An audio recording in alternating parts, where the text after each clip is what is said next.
This is DC Channel Guns. Like and subscribe. Thank you for watching. What up? This is DC Channel Guns coming at you another gun video. Appreciate you watching, like, share, and subscribe. I want to appreciate all my subscribers. I want to appreciate all the information. I appreciate y'all for coming to the video. Appreciate all the support and love over here.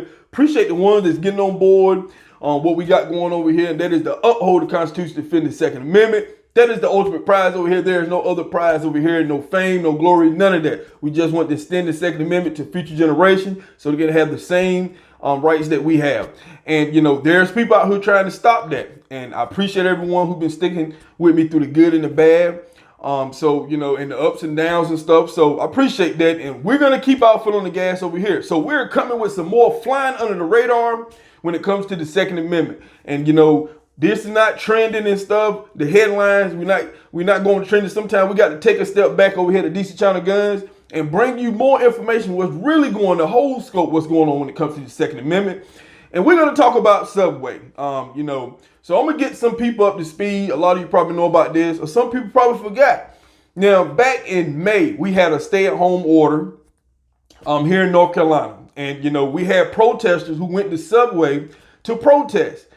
Now, here in North Carolina, you had one of the Subway owners here in North Carolina who protested with armed citizens. Now, I'm going to show you a picture of some of the armed citizens at that Subway. Now, some of these citizens who have the gun owners, they had farms and stuff. They was open carrying.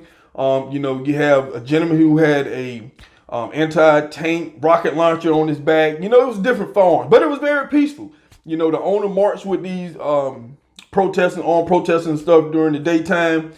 And so when it came to nighttime, you had, a group of protesters who took a wrong turn at night, and Subway was damaged and stuff. You know, some things happened but it did involve the armed protesters. We had a peaceful march and everything. That was all over with.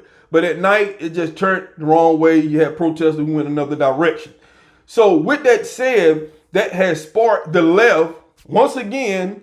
And, you know, like I said before, one of your left senators always said, never let a crisis go to waste. I'm talking about that has been said, and they've been doing it ever since. That's what I've been talking about. When you see crisis in this country that we're dealing with right now, they're putting headlines in the media to divide people in this country. They're doing a good job at that. You have people falling for that. I'm talking about you have to uphold the law in this country. But, you know, the left has pretty much seized on that to try to divide people in this country. They want to destroy the history. They want to do everything. They want to, you know, just keep everything controversial. It's election season. They're trying to spark a huge distraction. And, you know, like what I just said, the left is never going to let an opportunity go to waste. So once again, we have the left. We had two senators out of Connecticut who are right now wrote a letter to Subway CEO Chris Chastity, I think. They wrote a letter to him. They want to ban open carry in Subways because of this incident and everything. So you have these two senators, which is Senator Richard Blumenthal and Chris Murphy.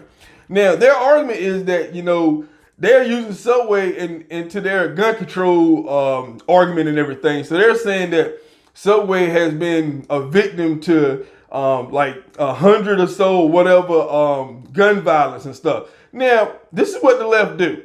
They take incidents and drag companies and stuff in because they have been expanding on your businesses and your restaurants and stuff in this country. They have came after Starbucks, Panera Bread, Walmart, CVS. They came after a lot of people, Audi's. They had came after so many of these businesses and everything. Target, they came after so many of these businesses to try to push their gun control agenda. These people got an agenda, people.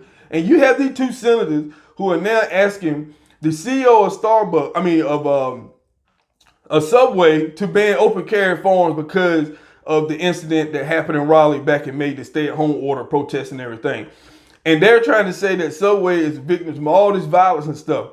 I'm talking about when you look at the gun violence and stuff with the Subway that he's talking about and all this other stuff that I looked at, it was not law-abiding citizen people, the law-abiding gun owners. It wasn't us. We did a peaceful protest, and then you had another group of protesters who turned bad. So you have the left who once again keep seizing on things to expand on your Second Amendment rights in this country, people. On top of all the laws that we're dealing with when it comes to your state, when it comes to them expanding how far you can go once you leave your house with a farm, because that's what's going on. They trying to expand the law to the point where you can't even go past your front door. I've been telling people that for years. This is their whole goal. They're doing these stair-step laws all over the place. They're expanding the public city property. They're expanding to everything. I'm talking about playgrounds, parks, recreation, all kinds of places. They just keep expanding. And they're trying to keep you from carrying your firearm in public to save your life. And they're putting a lot of people in danger with some of these laws that they're doing. And so with that said, once again, they're using Starbucks, and they're coming after Starbucks now to ban open carry firearms and stuff. Whether they ban the open carry or not, people, like I said before, I'm a concealed carry guy. And you know, what you don't see, what you don't know. You get what I'm saying? So with that said, this is some more news, two-way news for you to understand what the left is doing in this country and how they're trying to move in on your Second Amendment. So we're going to keep our foot on the gas over here. This is DC Channel Guns. Like and subscribe. Thank you for watching.